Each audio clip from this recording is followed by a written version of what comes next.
ಈ ವಿಡಿಯೋ ಮಾಡ್ತಾ ಇರ್ತಕ್ಕಂಥ ಉದ್ದೇಶ ಇಷ್ಟೇ.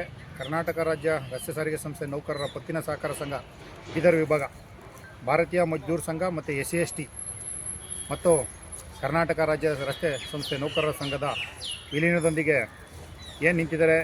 ನಂಬರ್ 5 ಕ್ರಮ ಸಂಖ್ಯೆ ಕವಿರಾಜ್ ತಂದೆ ಶಿವರಾಜ್ ಹೆಲ್ಮೆಟ್ ಗುರುತು, ಗಣಪತಿ ತಂದೆ ವೀರಶೆಟ್ಟಿ ಕ್ರಮ ಸಂಖ್ಯೆ 6 ಕಪ್ಪು ಮತ್ತು ಸಾಸರ್.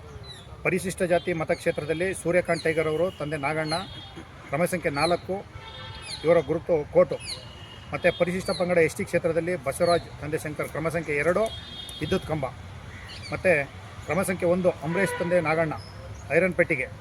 ಪ್ರವರ್ಗ ಮತಕ್ಷೇತ್ರದಲ್ಲಿ ಪ್ರವರ್ಗ 2 ಧನಶೆಟ್ಟಿ ತಂದೆ ಕಾಶಪ್ಪ ಇವರ ಗುರುತು ಟೂತ್ ಬ್ರಷ್.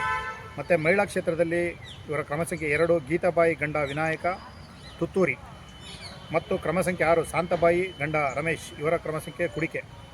ದಯಮಾಡಿ ನಾನು ಬೀದರ್ ಮತ್ತು ಆ ಭಾಗದ ಏನು ಮತದಾರರಲ್ಲಿ ವಿನಂತಿ ಮಾಡ್ತೀನಿ, ಏನು ಇವರು ಸುಳ್ಳು ಆಶ್ವಾಸನೆಗಳನ್ನ ಕೊಟ್ಕೊಂಡು ಪ್ರತಿ ಘಟಕದ ಮುಂದೆ ನಾವು 7ನೇ ವೇತನ ಆಯೋಗ ಮಾಡಿಸ್ತೀವಿ, ಸರಿಸಮಾನ ವೇತನ ಮಾಡಿಸ್ತೀವಿ, ಈ ಥರದ ವಿಚಾರಗಳನ್ನ ಕಾರ್ಮಿಕರಲ್ಲಿ ನಿರಂತರವಾಗಿ 5 ವರ್ಷದಿಂದ ಪೊಳ್ಳು ಭರವಸೆಗಳನ್ನ ನೋಡ್ತಾ ಸೊಸೈಟಿಗಳನ್ನ ಅಧಿಕಾರಕ್ಕೋಸ್ಕರ ಬಂದಿರತಕ್ಕಂಥವ್ರು ಇವರುಗಳು. ದಯಮಾಡಿ ಇವರ ಮಾತನ್ನು ತಿರಸ್ಕಾರ ಮಾಡೋದ್ರ ಮುಖಾಂತರವಾಗಿ ಏನು ನಾನಿವಾಗ ಮೇಲ್ಗಡೆ ಹೇಳ್ದಂಥವ್ರನ್ನ ದಯಮಾಡಿ ಆಯ್ಕೆ ಮಾಡಬೇಕು ಅಂತ ಕೇಳ್ಕೊತೀನಿ. ಯಾಕೆಂತಂದರೆ ಅನುಭವಿ ತಂಡದಿಂದ ಕೂಡಿದೆ, ಉತ್ತಮವಾದಂಥ ದಕ್ಷ ಮಟ್ಟದ ಪ್ರಾಮಾಣಿಕತೆಯಿಂದ ಆಡಳಿತವನ್ನು ಕೊಟ್ಟಿದ್ದಾರೆ. ಹಾಗಾಗಿ ನಾನು ಕೇಳ್ಕೊಳ್ತಾ ಇರೋದಿಷ್ಟೇ, ಏನು ನಾವು ಬೆಂಗಳೂರು ಭಾಗದಲ್ಲಿ ಇದ್ಕೊಂಡು ಇವರ ಚಲನವಲನಗಳೆಲ್ಲವನ್ನು ಗಮನಿಸ್ತಾ ಬಂದಿದ್ದೀವಿ. ನಿರಂತರವಾಗಿ 38 ತಿಂಗಳು ಹಿಂಬಾಕಿ, ಈಗ ಕಳೆದ 12 ತಿಂಗಳ ಹಿಂಬಾಕಿ, ಟೋಟಲ್ 50 ತಿಂಗಳು ಹಿಂಬಾಕಾಗಿದೆ. ಕನಿಷ್ಠ ಒಬ್ಬ ಕಾರ್ಮಿಕರಿಗೆ ಇವತ್ತು ಒಂದು 3 ರಿಂದ 4 ಲಕ್ಷ ರೂಪಾಯಿ ಅರಿಯರ್ಸ್ ಉಳಿಯೋದ್ರಲ್ಲಿ ಯಾರು ಕಾರಣಕರ್ತರು ಅಂತಕ್ಕಂಥದ್ದನ್ನು ದಯಮಾಡಿ ಯೋಚನೆ ಮಾಡಿ. ಇಂದಿನ ಸರ್ಕಾರ ಏನಾದರೂ ಸಹ 15% ವೇತನ ಹೆಚ್ಚಳ ಕೊಡದೆ ಹೋಗಿದ್ದರೆ, ಇದೇ ರೀತಿ ಎಲ್ಲರೂ ಸಹ ಮುಂದುವಾದ ಮಾಡ್ಕೊಂಡು ಕೂತಿದ್ರೆ ಇವತ್ತಿನ ಪರಿಸ್ಥಿತಿ ಏನಾಗ್ತಿತ್ತು ಅಂತಕ್ಕಂಥದ್ದನ್ನು ದಯಮಾಡಿ ಯೋಚನೆ ಮಾಡಿ. ಹೋಗಲಿ, ಈಗಿರ್ತಕ್ಕಂಥ ಸರ್ಕಾರ 7ನೇ ವೇತನನ ಇಲ್ಲಾಂದರೆ ಸರಿಸಮಾನ ವೇತನ ಜಾರಿ ಮಾಡಿಸೋದಕ್ಕೆ ಯಾವುದಾದ್ರೂ ಆಯೋಗನ ರಚನೆ ಮಾಡಿದೆಯಾ? ನಿವೃತ್ತ ಕಮಿಷನರ ವಿಚಾರದಲ್ಲಿ ಆಗಿರ್ಬೋದು, ನಿವೃತ್ತ ನೌಕರರನ್ನ ಒಳಗೊಂಡಂಥ ವಿಚಾರದಲ್ಲಿ ಆಗಿರ್ಬೋದು, ಹಾಲಿ ಇರ್ತಕ್ಕಂಥ ಯೂನಿಯನ್ನಿಂದ ಒಳಗೊಂಡಿರ್ಬೋದು, ಇಲ್ಲ ತಾಂತ್ರಿಕ ಸಿಬ್ಬಂದಿ, ಚಾಲಕ, ನಿರ್ವಾಹಕರನ್ನು ಒಳಗೊಂಡಂಗೆ ಯಾವುದೇ ರೀತಿಯ ಒಂದೂ ಸಹ ಸಮಿತಿನೂ ಸಹ ರಚನೆ ಆಗಿಲ್ಲ.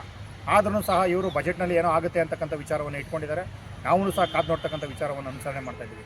ಈಗ ಆಲ್ರೆಡಿ ಸರ್ಕಾರದಿಂದ 2,000 ಕೋಟಿ ರೂಪಾಯಿ ಅರಿಯರ್ಸ್ ಹಣನೇ ಬಿಡುಗಡೆ ಆಗಬೇಕಾಗಿದೆ.